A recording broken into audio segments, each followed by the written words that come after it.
নমস্কাৰ বন্ধুসকল, আজি মোৰ ব্লগটো পাচলি বাগিচাৰে আৰম্ভ কৰিব ওলাইছোঁ। এয়া চাওক, খাবলৈ অনা পদিনা এনেদৰে মই থৈছিলোঁ।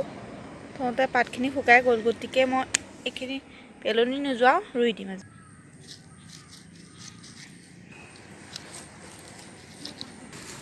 এনেদৰে গোটেইখিনি ৰুই দিম। এয়া আগতে ৰোৱা পদিনা চাওক, এনেদৰে ৰুই দিছোঁ মই। এয়া স্কচ চাওক, মোৰ এয়া ৰঙালাও,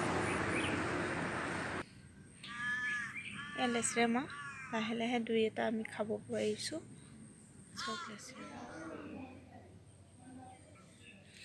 বন্ধুসকল, আজি আপোনাক দেখুৱাম গুটি মই কেনেদৰে। এইটো হ'ল বেল, সৰা বেল। ইয়াৰ ভিতৰত একো নাই। আৰু এই বেলখিনিত মই এনেদৰে গোবৰ দিলোঁ। গোবৰ দি গুটিটো এনেকৈ দি দিলোঁ। এয়া দেখিলে এসপ্তাহৰ ভিতৰত পুলি, সেই পুলিটো এনেদৰে মই ৰুই দিলোঁ। এয়া দেখিছে 10-15 দিনৰ পিছত এনেদৰে, ঠিক তেনেদৰে মই ৰঙালাও গুটি এনেদৰে পচাই ৰুই দিয়া ডাঙৰ হৈছে।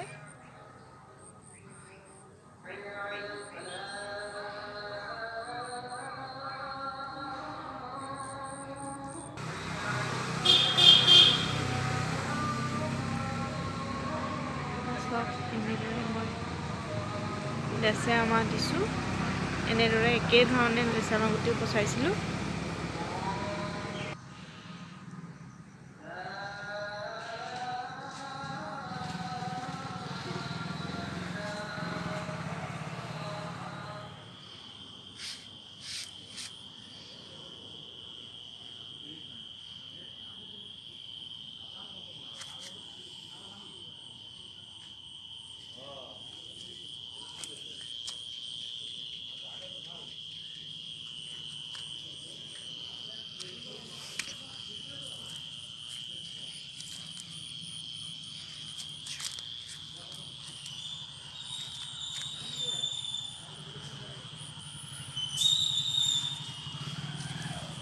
এইবোৰ কণ বিলাহী।